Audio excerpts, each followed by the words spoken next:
อกราบถวายความนอบน้อมแด่พระรัตนตรัยถวายความเคารพพระมหาเถระพระเถรานุเถระทุกท่านขอความสุขความเจริญในธรรมจงบังเกิดมีแด่ท่านสาธุชนที่กำลังติดตามรับฟังรายการจากสถานีวิทยุแห่งนี้ทุกท่านขอนำท่านผู้ฟังเข้าสู่รายการคดีโลกคดีธรรม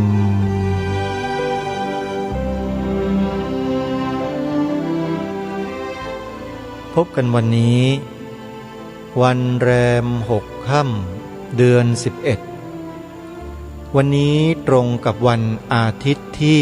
16ตุลาคมพระพุทธศักราช2565รายการคดีโลกคดีธรรมมาพบกับท่านผู้ฟังเป็นปกติทุกวันจันทร์ถึงวันศุกร์และวันเสาร์อาทิตย์ทางสถานีวิทยุแห่งนี้ท่านผู้ฟังสามารถดาวน์โหลดแอปพลิเคชันเพื่อติดตามรับฟังรายการคดีโลกคดีธรรมรายการนี้ได้ทุกวันแอปพลิเคชันวิทยุพุทธศาสนาทั่วไทย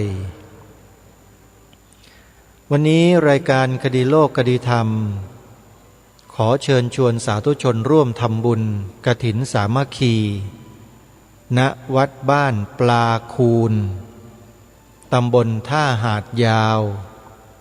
อำเภอโพนทรายจังหวัด101ซึ่งจะจัดทอดกฐินกันในวันนี้ท่านใดที่อยู่ในจังหวัด101ถ้าฟังรายการนี้ทราบข่าวแล้วก็อย่าลืมเดินทางไปร่วมงานบุญกฐินที่วัดบ้านปลาคูนที่อำเภอโพนทรายจังหวัด101โดยพร้อมเพรียงกันเพื่อร่วมด้วยช่วยกันขับเคลื่อนงานเผยแผ่พระพุทธศาสนาที่วัดแห่งนี้เพราะที่นี่มีสถานีวิทยุพระพุทธศาสนาแห่งชาติประจำจังหวัด101ไว้ให้พวกเราได้สั่งสมบุญกันการทำบุญสนับสนุนงานเผยแผ่ธรรมนั้นถือว่าเป็นการให้ธรรมะเป็นทานซึ่งองค์สมเด็จพระสัมมาสัมพุทธเจ้ากล่าวสรรเสริญเอาไว้อย่างยิ่งว่าการให้ธรรมะเป็นทานชนะการให้ทั้งปวงเพราะฉะนั้นการให้ธรรมะจึงเป็นสิ่งที่ประเสริฐสุดในที่นี้ก็หมายความว่าให้ความรู้แก่มวลมนุษยชาติให้มีความรู้ความเข้าใจในการดำเนินชีวิตได้อย่างถูกต้องและชีวิตที่ดำเนินอย่างถูกต้องนั้นแหละก็จะไปส่งเสริมให้ชีวิตตนเองชีวิตคนในครอบครัวชีวิตคนในชุมชนได้รับประโยชน์จากเราที่ใช้หลักธรรมในการดำเนินชีวิตได้อย่างมากมายเลยทีเดียวแล้วเราก็จะไม่เป็นตัวเบียดเบียนไม่เป็นตัวทำลายสังคมแม้แต่นิดเดียวมีแต่จะเสริมสร้างสั่งสมสิ่งที่ดีให้เกิดขึ้นแก่สังคมโดยส่วนเดียวเพราะฉะนั้นคนดีไม่ว่าจะอยู่ที่ไหนในโลกนี้จึงเป็นที่ปรารถนาของผู้คนในสังคมทั้งสิ้นคนดีอยู่ที่ไหนก็จะมีแต่ประโยชน์ที่เกิดขึ้นกับชุมชนนั้นไม่เป็นพิษไม่เป็นภัยกับใครทั้งนั้น องค์พระบาทสมเด็จพระบรมชนกาธิเบศรมหาภูมิพลอดุลยเดชมหาราชบรมนาถบพิตรรัชกาลที่ 9ได้ทรงมีพระบรมราโชวาทเอาไว้ในพิธีพระราชทานกระบี่และปริญญาบัตรแก่ว่าที่ร้อยตำรวจตรีณโรงเรียนในร้อยตำรวจเมื่อวันที่10 มีนาคมพระพุทธศักราช 2525 ไว้ดังนี้ความตอนหนึ่งว่าการทำความดีนั้นโดยมากเป็นการเดินทวนกระแสความพอใจและความต้องการของมนุษย์จึงทำได้ยากและเห็นผลช้าแต่ก็จำเป็นต้องทำเพราะหาไม่ความชั่วซึ่งทำได้ง่ายจะเข้ามาแทนที่แล้วจะพอกพูนขึ้นอย่างรวดเร็วโดยไม่ทันรู้สึกตัวนี่คือพระบรมราโชวาทของสมเด็จพระบรมชนกาธิเบศรมหาภูมิพลอดุลยเดชมหาราชบรมนาถบพิตรได้พระราชทานไว้ให้แก่ว่าที่ร้อยตำรวจตรีที่มารับสัญญาบัตรจากพระองค์ท่านเมื่อปีพระพุทธศักราช 2525 ซึ่งเป็นที่ชัดเจนว่าคนดีหรือคุณความดีนั้นย่อมมีความสำคัญกว่าทุกสิ่งคำนี้ไม่ได้เกินเลยความจริงเลยแล้วก็เป็นความจริงเป็นอมตะตลอดกาลทุกเมื่อแม้แต่หลวงพ่อพุทธทาสภิกขุท่านก็ได้เขียนเอาไว้ในบันทึกของท่านเมื่อวันอาทิตย์วันจันทร์ที่ 24 มีนาคมพระพุทธศักราช 2495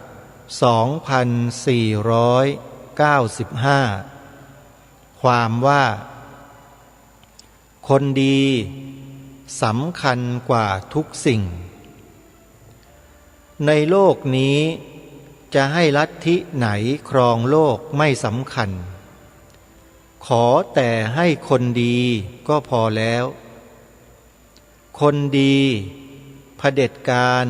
ก็เผด็จไปในทางดีนำไปสู่ความดีและความเจริญอันแท้จริงคนดีเป็นประชาธิปไตยก็พร้อมเพรียงกันทำดีได้จริงโดยไม่ต้องสงสัยแต่ถ้าคนชั่วแล้วแม้จะเป็นประชาธิปไตยก็มีแต่จะนอนหาความสำราญกันทั่วไปหมดในที่สุดก็ล่มจมฉะนั้น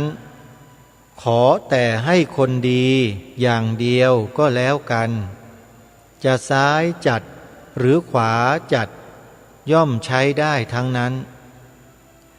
ธรรมะในศาสนาเท่านั้นที่จะทำให้คนดีหาใช่ลัทธิการเมืองแต่ลัทธิใดไม่เลยนี่คือคำของหลวงพ่อพุทธทาสภิกขุท่านได้ให้ไว้เมื่อปีพระพุทธศักราช 2495 ในเดือนมีนาคมเพราะฉะนั้นที่หยิบยกสิ่งเหล่านี้ขึ้นมาก็เพื่อจะบอกกับท่านผู้ฟังเราท่านทั้งหลายว่า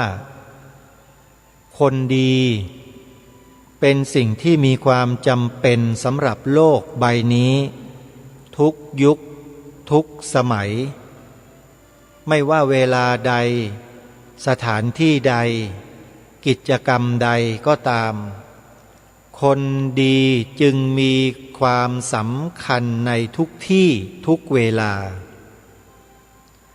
เพราะฉะนั้นเราจึงต้องทำความดีกันให้มากๆเป็นคนดีกันให้เยอะๆ แล้วการทำความดีและเป็นคนดีได้นั้นหลวงพ่อพุทธทาสท่านยืนยันเลยว่ามีแต่ธรรมะในศาสนาเท่านั้นที่จะทำให้คนเป็นคนดี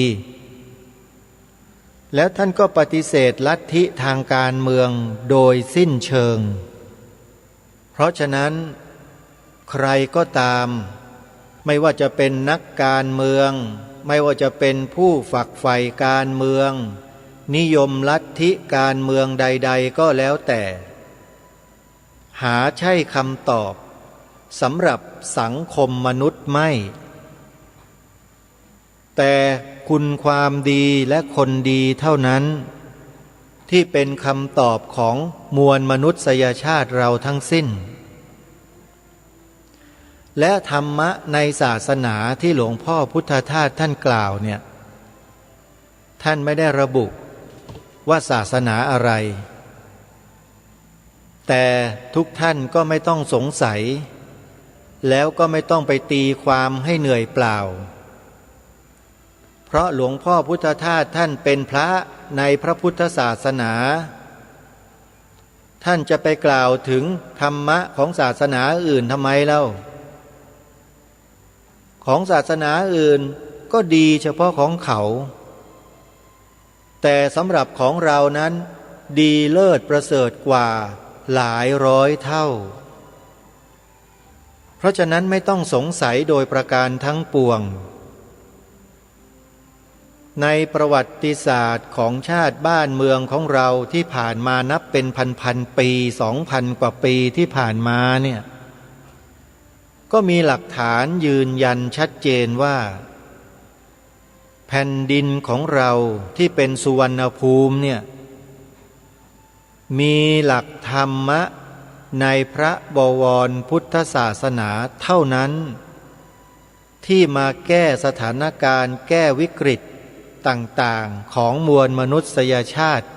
ในแถบนี้ได้ทั้งหมดแล้วก็ปักหลักลงหลักปักฐานพระพุทธศาสนามาไว้ณผืนแผ่นดินนี้อย่างยาวนานที่สุดในโลกแห่งหนึ่งไม่มีที่ไหนจะยาวนานเท่านี้นะท่านผู้ฟังท่านลองนึกดูทีตั้งแต่พระเจ้าอโศกมหาราชส่งพระมหาเถระ5 รูปนำหลักธรรมคำสอนในพระพุทธศาสนามาลงหลักปักฐานไว้ที่แผ่นดินสุวรรณภูมิของเราเนี่ยตั้งแต่ปีพระพุทธศักราช235นับเวลาถึงวันนี้ก็ประมาณ2,300 กว่าปี2,300 กว่าปีประเทศนี้แผ่นดินนี้รับพระพุทธศาสนามาไว้เป็นศาสนาประจำชาติตลอดมายังไม่เคยเปลี่ยนเลย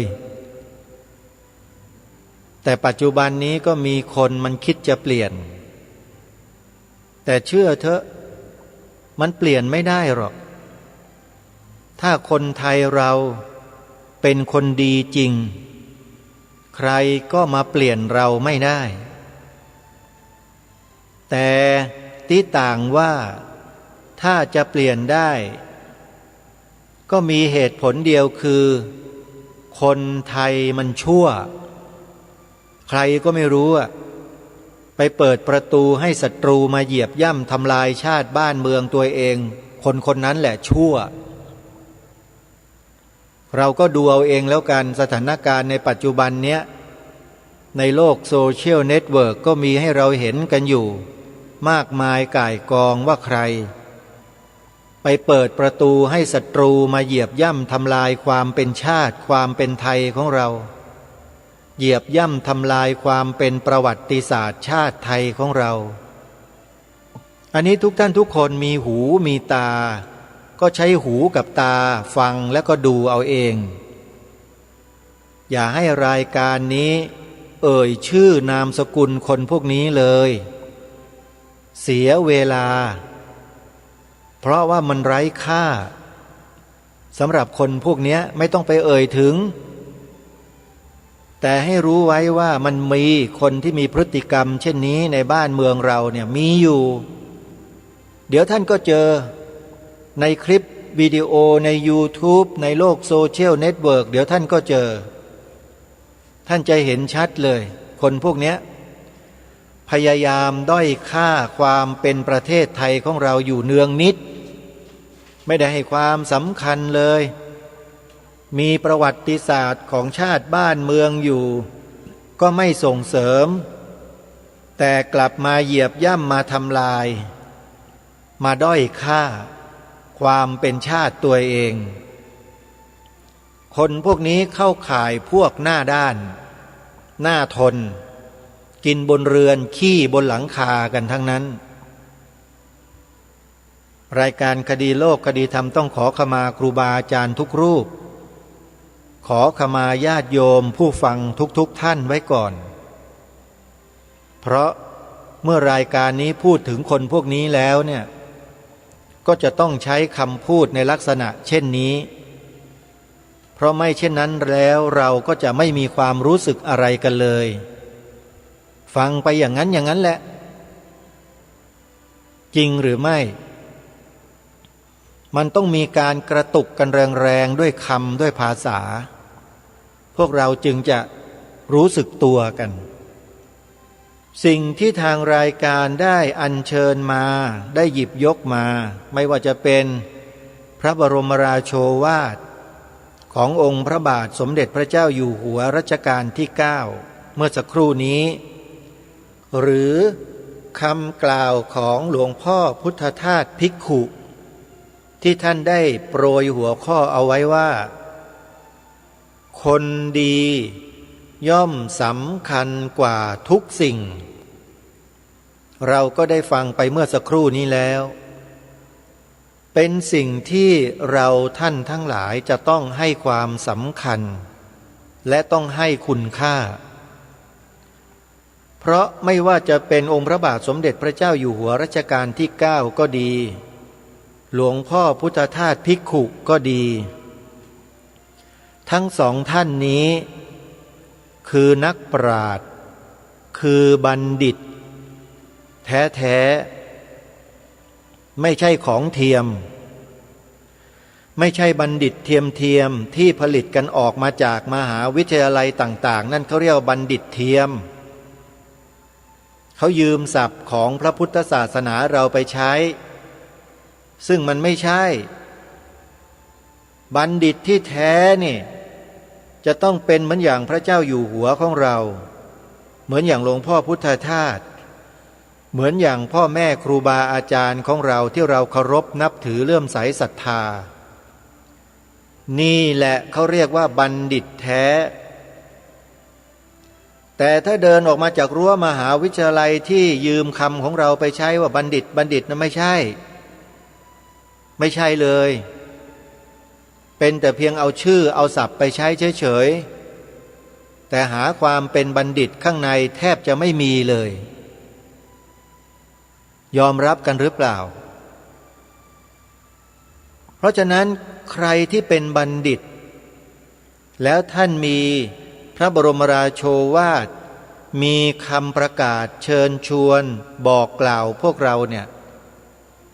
เราต้องให้ความสนใจใส่ใจ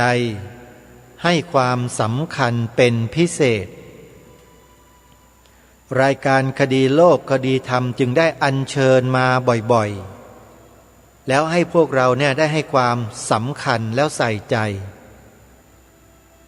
แต่เราจะให้ความสำคัญและใส่ใจหรือไม่นั้นก็ขึ้นอยู่กับพวกเราทุกคนที่จะตัดสินใจกันพิจารณากันทางรายการไม่มีสิทธิ์ที่จะไปชี้นำพวกท่านทั้งหลายแน่นอนแต่ชี้แนะได้เปรียบเทียบเคียงให้ท่านทั้งหลายได้เห็นได้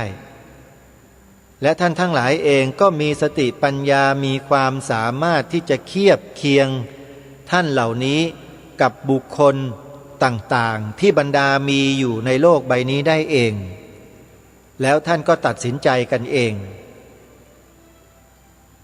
ที่หยิบยกเรื่องนี้ขึ้นมากล่าวขึ้นมาพูดก็เนื่องจากว่าตลอดหลายวันที่ผ่านมาเนี่ยได้นำคลิปเสียงของครูบาอาจารย์ของเราหลายๆท่านมาเปิดให้พวกเราได้ฟังกันเพื่อให้เราได้เห็นได้รู้ได้ทันต่อสถานการณ์ของบ้านเมืองไทยของเราที่ระคนอยู่ด้วยคนนานับประเภทหลายประเภทมากมายก่ายกองจนกระทั่งเราจับทิศจับทางกันไม่ถูกเดี๋ยวคนนั้นก็ว่าอย่างนั้นเดี๋ยวคนนี้ก็ว่าอย่างนี้เดี๋ยวคนโน้นก็ว่าอย่างโน้นแล้วยิ่งมีโลกโซเชียลเน็ตเวิร์กที่ทำให้เราเข้าถึงข้อมูลง่ายๆยิ่งขึ้นด้วยแล้วเนี่ยมนุษย์ในสังคมเราทุกวันนี้ก็สับสนกันไปใหญ่ก็ไม่รู้จะไปเชื่อจะไปฟังใครจับทิศจับทางไม่ถูกพื้นฐานความรู้ก็มีอยู่แต่ในตำราที่เรียนจบกันมาเท่านั้นที่ฝรั่งมันเขียนให้เรียนกันน่ะก็ได้แค่นั้นแหละแต่ความรู้ของบรรพชนตัวเองที่เขาสร้างเขาสมมาด้วยประสบการณ์ตรงเป็นตำรับตำราที่แท้จริงกลับไม่มีความรู้อะไรกันเลยแล้วอย่างนี้จะบอกว่าเป็นบัณฑิตได้อย่างไรท่านว่าจริงหรือไม่อันนี้ไม่ได้ด้อยค่าพวกท่านนะที่จบปริญญาตรีโทเอกกันมานี่ไม่ได้ด้อยค่าเลยฮะแต่เพียงบอกว่าทางมหาวิทยาลัยเนี่ยเขายืมศัพท์ทางพระพุทธศาสนาไปใช้ซึ่งเมื่อเทียบกับคุณสมบัติตามศัพท์แล้วบุคคลที่เอานำไปใช้เนี่ยมันมีคุณสมบัติไม่ถึงอ่ะแล้วจะให้พูดโกหกได้ยังไงเล่าคำว่าบัณฑิตที่องค์สมเด็จพระบรมศาสดาสัมมาสัมพุทธเจ้าตรัสไว้เป็นบัณฑิตประเภทไหนมีคุณลักษณะเช่นไรท่านต้องไปศึกษาดูด้วยตัวของท่านเองท่านอย่ามาว่าผู้ดำเนินรายการนะท่านต้องไปศึกษาดูให้ดีก่อนว่าสิ่งที่ผู้ดำเนินรายการนำมากล่าวมาพูดเนี่ยจริงหรือเปล่าไปศึกษาดูคำว่าบัณฑิตในพระพุทธศาสนาเนี่ยองค์สมเด็จพระบรมศาสดาสัมมาสัมพุทธเจ้าศาสดาเอกของโลกคือของมนุษย์และเทวดาทั้งหลายเนี่ยพระองค์ตรัสสอนเราไว้ว่าอย่างไรคุณลักษณะของบัณฑิตมีอะไรบ้างท่านต้องไปดูแล้วลองไปเทียบเคียงกับตัวเองนี่ที่เรียกว่าตัวเองเป็นบัณฑิตจบมาจากรั้วมหาวิทยาลัยโน้นมหาวิทยาลัยนี้ลองเทียบดูที่ว่ามันใช่ไหมต้องยอมรับนะว่ายืมศัพท์ของพระพุทธเจ้าไปใช้กันนะบัณฑิตเนี่ยอย่าไปเข้าใจตัวเองผิดนะว่าเป็นบัณฑิตจริงอ่ะนี่แหละคือสิ่งที่สังคมทุกวันนี้ขาดองค์ความรู้เหล่านี้กันเยอะก็เลยทำให้หลงตัวเองกันไปใหญ่มากมายก่ายกองทั้งบ้านทั้งเมืองคิดว่าตัวเองเป็นบัณฑิตจริงไม่ใช่คุณขโมยหรือยืมเอาศัพท์ขององค์พระศาสดาไปใช้แต่ความจริงแท้เนื้อแท้คุณไม่ใช่บัณฑิตเผลอๆคุณเป็นคนพาลด้วยซ้ำไปตามหลักที่พระพุทธองค์ได้ตรัสไว้เนี่ยอันนี้ไม่ใช่คำกล่าวหานะแต่เป็นหลักธรรมคำสอนที่พระพุทธเจ้าตรัสสอนไว้แต่ให้ทุกท่านไปเทียบเคียงดูไปศึกษาดูแล้วจะได้เห็นตัวเองสักทีหนึ่งไม่ใช่หลงตัวเองกันอยู่แบบนี้ทุกวันนี้แล้วก็เที่ยวมาด้อยค่าบัณฑิตที่องค์สมเด็จพระสัมมาสัมพุทธเจ้าตรัสยกย่องที่มีอยู่มากมายในสังคมแต่สังคมไม่ให้การยอมรับเองแต่ไปเชิดชูเทิดทูนบัณฑิตเก๊ๆอย่างนั้นจริงหรือไม่ล่ะเพราะฉะนั้นคำว่าคนดีในสังคม ในโลกมนุษย์ถ้าตรงตามสภาวะความเป็นจริงก็คือคนดีตามหลักที่องค์สมเด็จพระสัมมาสัมพุทธเจ้าตรัสสอนไว้นั่นก็คือบัณฑิตนั่นเองท่านต้องไปศึกษากันเองนะมีโทรศัพท์มือถือกันอยู่แล้วทุกคนเข้าถึงข้อมูลได้ง่ายๆพิมพ์คำว่าบัณฑิตตัวเดียวแล้วไปเปิดดูในพจนานุกรมพุทธศาสตร์ก็ได้ที่ท่านเจ้าประคุณสมเด็จพระพุทธโฆษาจารย์ปอ.ประยุตโตท่านได้รวบรวมไว้นั่นคำว่าบัณฑิตในพระพุทธศาสนานั้นคืออะไรนี่คือความรู้ที่เราจะต้องศึกษาหาข้อมูล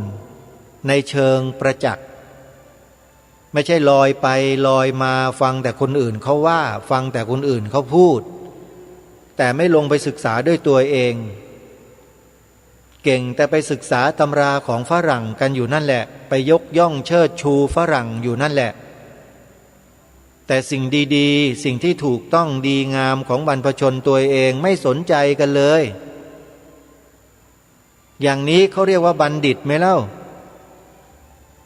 แค่นี้ก็รู้แล้วว่าใช่หรือไม่ใช่เพราะฉะนั้นในวันนี้รายการคดีโลกคดีธรรมขอเริ่มต้นด้วยคำว่าคนดีย่อมดีกว่าทุกสิ่งย่อมสำคัญกว่าทุกสิ่งซึ่งเป็นคำนิยามที่หลวงพ่อพุทธทาสภิกขุท่านได้ให้กับสังคมมาไว้แล้วท่านก็ยกตัวอย่างเทียบเคียงในเรื่องของการบ้านการเมืองมาให้เราเห็นได้อย่างจะชัดตรงประเด็นไม่มีการอ้อมค้อมเลยจะนำมาอ่านให้ฟังอีกครั้งหนึ่งนะโยมตั้งใจฟังกันให้ดีนะครับพระคุณเจ้าหลวงพ่อพุทธทาสท่านเขียนด้วยลายมือของท่านเลยเนี่ยลงวันที่ไว้ด้วยมาร์ช1952ตรงกับ24มีนาคมวันจันทร์พระพุทธศักราช2495แรม14ค่ำเดือน4ละเอียดยิบเลยหลวงพ่อพุทธทาสบันทึกเอาไว้ท่านบอกอย่างนี้คนดีสำคัญกว่าทุกสิ่งแล้วท่านก็ให้ความเอาไว้ว่าในโลกนี้จะให้ลัทธิไหนครองโลกไม่สำคัญขอแต่ให้คนดีก็พอแล้วคนดีเผด็จการก็เผด็จไปในทางดีนำไปสู่ความดีและความเจริญอันแท้จริงคนดีเป็นประชาธิปไตยก็พร้อมเพรียงกันทำดีได้จริงโดยไม่ต้องสงสัยแต่ถ้าคนชั่วแล้วแม้จะเป็นประชาธิปไตยก็มีแต่จะนอนหาความสำราญกันทั่วไปหมดในที่สุดก็ล่มจมฉะนั้นขอแต่ให้คนดีอย่างเดียวก็แล้วกันจะซ้ายจัดหรือขวาจัดย่อมใช้ได้ทั้งนั้นธรรมะในศาสนาเท่านั้นที่จะทำให้คนดีหาใช่ลัทธิการเมืองแต่ลัทธิใดไม่เลยนี่คือคำของหลวงพ่อพุทธทาสภิกขุผู้เป็นปราชญ์ผู้เป็นบัณฑิตของโลกเขายกย่องหลวงพ่อพุทธทาสว่าเป็นบุคคลสำคัญของโลกไปแล้วนะเพราะฉะนั้นท่านจึงเป็นคนของโลกเป็นบุคคลสำคัญของโลกสิ่งที่ท่านพูดมาทุกคำจึงเป็นความจริงเพราะฉะนั้นเมื่อพูดถึงคนดีแล้วเนี่ยก็ขอฝากพวกเราท่านทั้งหลายที่เป็นคนดีนะฟังให้ดีนะขอฝากท่านทั้งหลายที่เป็นคนดีว่าจงอย่าหยุดเป็นคนดีแล้วจงอย่าหยุดทำหน้าที่ของความเป็นคนดีคนดีต้องทำในสิ่งที่ถูกต้อง ไม่ใช่ทำในสิ่งที่เลื่อนลอยไร้สาระที่ไม่เป็นประโยชน์และผิดต่อสภาวะความเป็นจริงโดยเฉพาะสภาวะความเป็นจริงของชาติบ้านเมืองไทยของเราต้องรู้ก่อนว่าสภาวะตามความเป็นจริงของประเทศชาติบ้านเมืองไทยของเรานั้น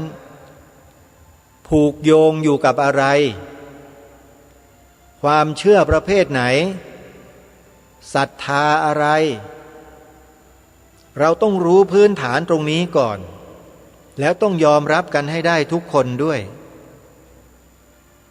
ผืนแผ่นดินไทยของเราอย่างที่กล่าวมาตอนต้นรายการว่าได้ผูกยึดโยงไว้กับหลักธรรมคำสอนของพระสัมมาสัมพุทธเจ้ามายาวนานกว่า 2,300 ปีนับตั้งแต่พระโสนะพระอุตตระพระโมเนยะพระมูริยะและอีกองค์หนึ่งพระมหาเถระ5 รูปที่พระเจ้าอโศกมหาราชได้ส่งมายังสุวรรณภูมิของเราคือผืนแผ่นดินไทยเราเนี่ยเพื่อให้มาเผยแผ่หลักธรรมคำสอนของพระสัมมาสัมพุทธเจ้าซึ่งผืนแผ่นดินไทยเราตรงนี้เนี่ยเมื่อก่อนเนี่ยมันถือลัทธิอื่นเรียกว่าลัทธิถือผีพอพระโสนะพระอุตตระเข้ามาเผยแผ่พระศาสนาหลักธรรมคำสอนเท่านั้นแหละผีก็หมดไม่มีเหลือเลยมีแต่พุทธเกิดขึ้นเต็มในหัวจิตหัวใจของคนในแถบนี้ตั้งแต่ปีพระพุทธศักราช236เป็นต้นมามีจารึกอยู่ในตำรับตำราแต่ทางการไม่ยอมรับไม่รู้เหมือนกันว่าทางการเนี่ยไปเรียนตำรับตำราไหนมาจึงไม่ยอมรับตำรับตำราของบรรพชนตัวเองมันก็แปลกดีเหมือนกันนะมามีอยู่แค่สมัยพ่อขุนรามคำแหงเท่านั้นเองทำไมถึงมีแค่นั้นเพราะอะไรเพราะยอมจำนนไงมีหลักฐานเป็นแท่งศิลาจารึกอยู่จึงยอมจำนนแล้วยอมรับแต่ในสมัยสุวรรณภูมิไม่มีแท่นจารึกไงก็เลยไม่ยอมรับแต่ไปยอมรับไอ้พวกฝรั่งมังค่าที่ไม่มีประวัติศาสตร์เหมือนอย่างประเทศเรามันก็ประหลาดดีเหมือนกันว่าขออภัยนะที่พูดคำนี้มันจริงนะท่านผู้ฟังลองพิจารณาดูให้ดีสิแทนที่จะเชื่อบรรพบุรุษบรรพชนตัวเองที่มีประวัติศาสตร์อันยาวนานยิ่งกว่าฝรั่งมังค่าฝรั่งมังค่ามันเพิ่งเกิดมาไม่ถึง200 ปีเมื่อ100 กว่าปีมานี่เองแต่กลับไปเชื่อไปหลงมันซะสุดลูกหูลูกตาแล้วก็หันมาเหยียบย่ำทำลายมาด้อยค่าประวัติศาสตร์ของชนเผ่า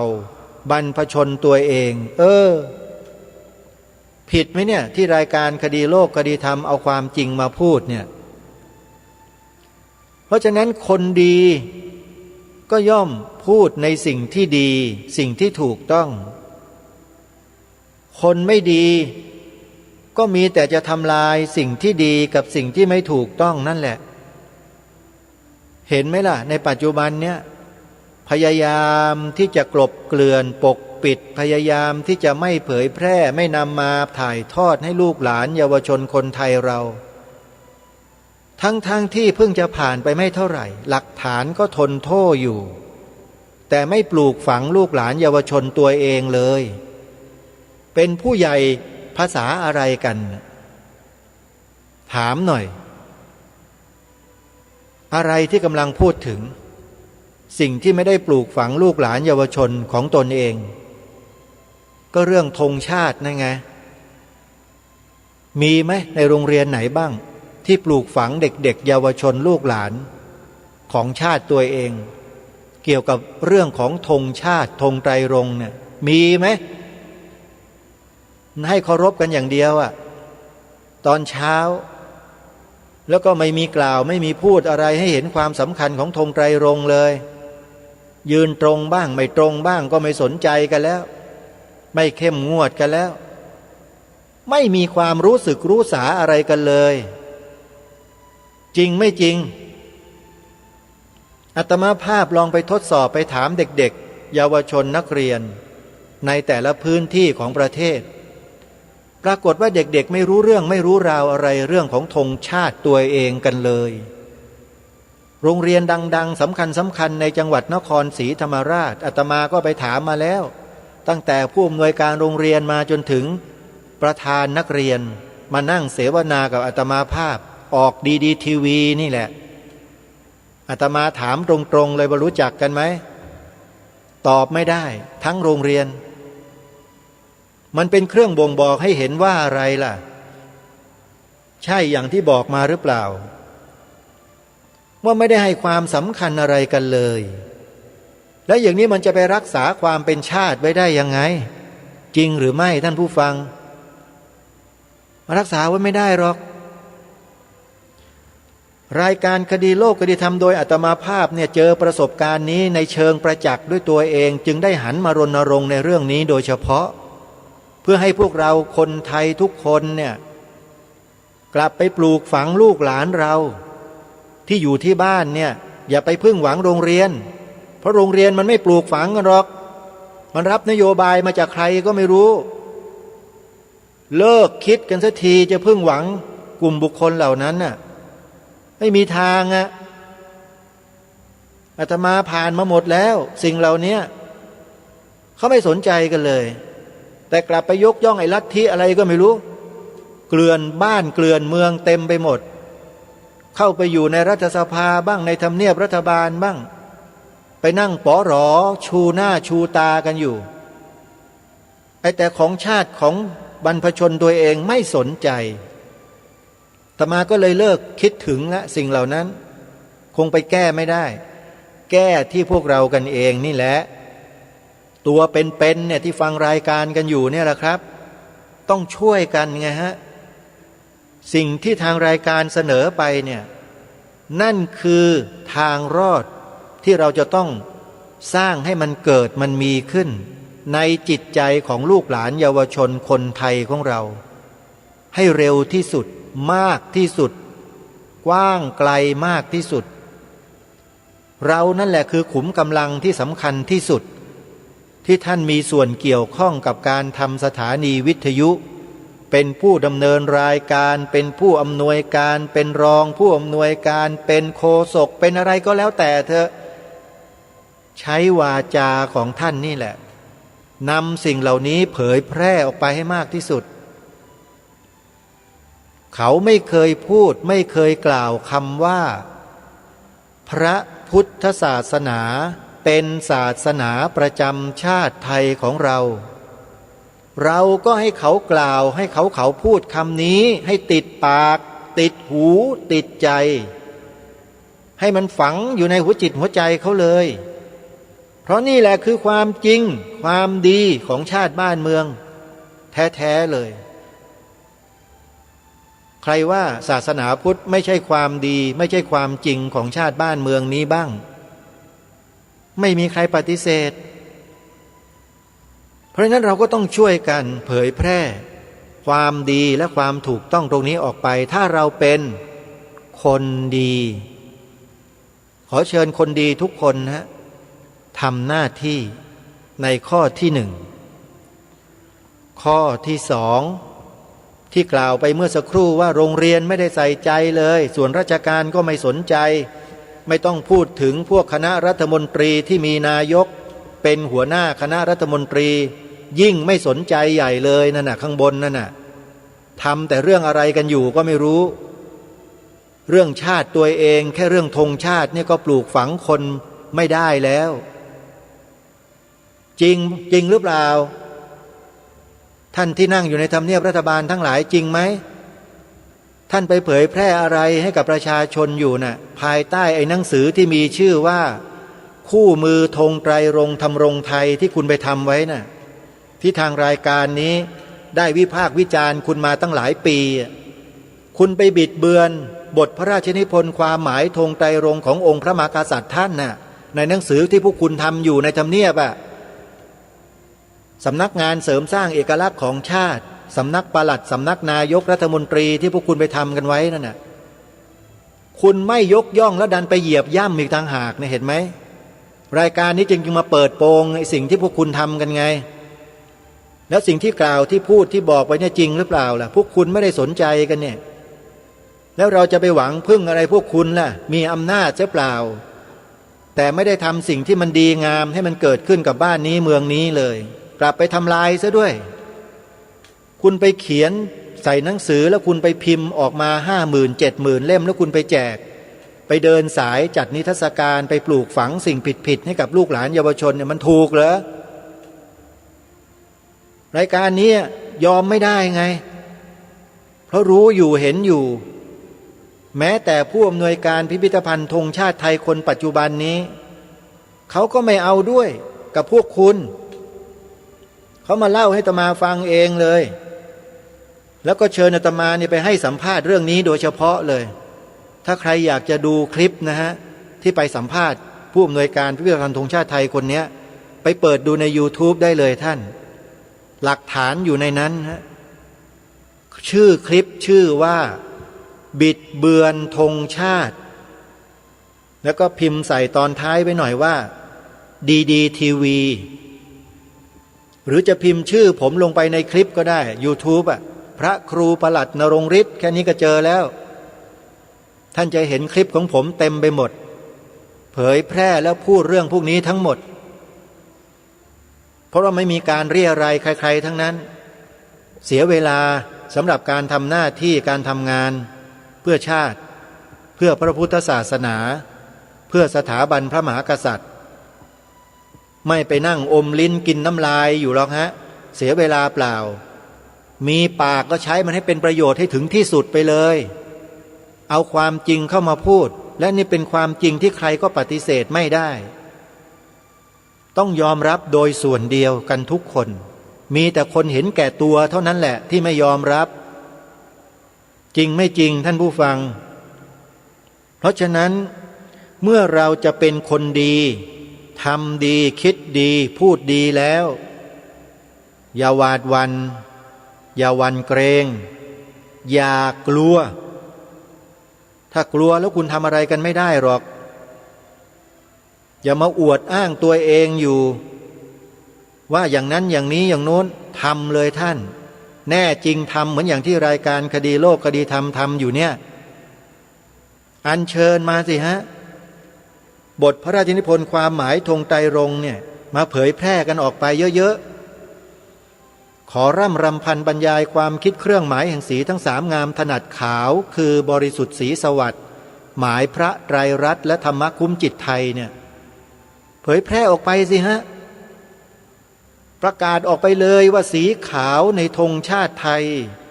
หมายถึงพระพุทธศาสนาเท่านั้นกล้ากันไหมถ้ากล้าท่านเป็นบัณฑิตได้แต่ถ้าไม่กล้าท่านก็ยังเป็นบัณฑิตไม่ได้บัณฑิตก็เหมือนกับทองคำนะท่านไม่เคยกลัวความร้อนเลยเพราะยังไงความร้อนจะสูงแค่ไหนมันก็ยังเป็นทองคำอยู่นั่นแหละจริงไม่จริงไม่ต้องไปกลัวท่านจะถูกไฟมันรนขนาดไหนมันก็ยังเป็นทองอยู่นั่นแหละนี่คำพูดนี้เป็นข้ออุปมาหลักธรรมของพระพุทธเจ้าชั้นสูงนะท่านนะท่านลองไปพิจารณาข้อนี้ให้ดีว่าจริงหรือเปล่าแต่ไม่ได้พูดในหลักธรรมเท่านั้นเองแต่เป็นข้ออุปมาก็คือหลักธรรมนั่นแหละทองคำแท้ๆย่อมไม่กลัวไฟท่านเพราะฉะนั้นอย่าไปกลัวไอ้คนที่มันทำความชั่วมันทำลายชาติไทยเรานะมันควรจะกลัวพวกเรามากกว่าอย่างที่รายการนี้พูดมาเสมอนะไอ้พวกเราคนดีนั่นแหละมันกลัวกันเองอ่ะกลัวไม่เข้าท่าชาติมันจะสูญความเป็นไทยมันจะหายหมด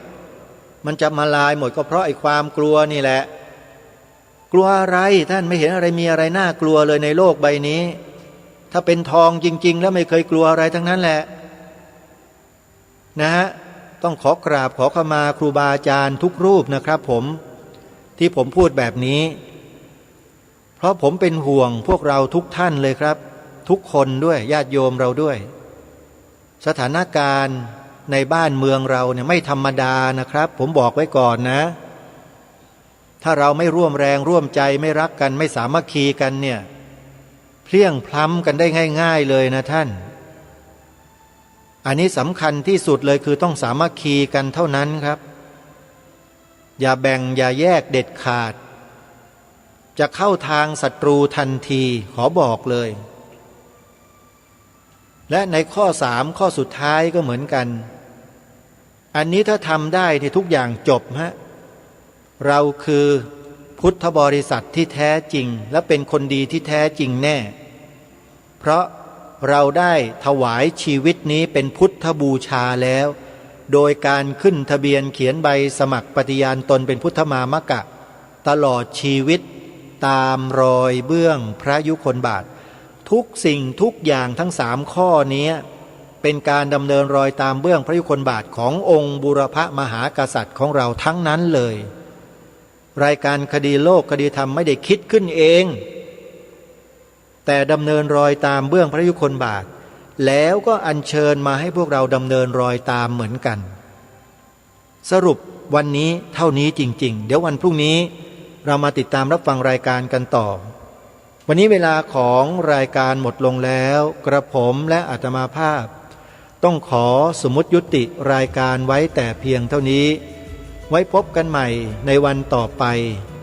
ขอความสุขความสวัสดีในธรรมแห่งองค์สมเด็จพระบรมศาสดาสัมมาสัมพุทธเจ้าจงปรากฏเกิดมีขึ้นในจิตใจของท่านผู้ฟังทุกท่านทุกคนเทินขอเจริญพรกล้าคิดก็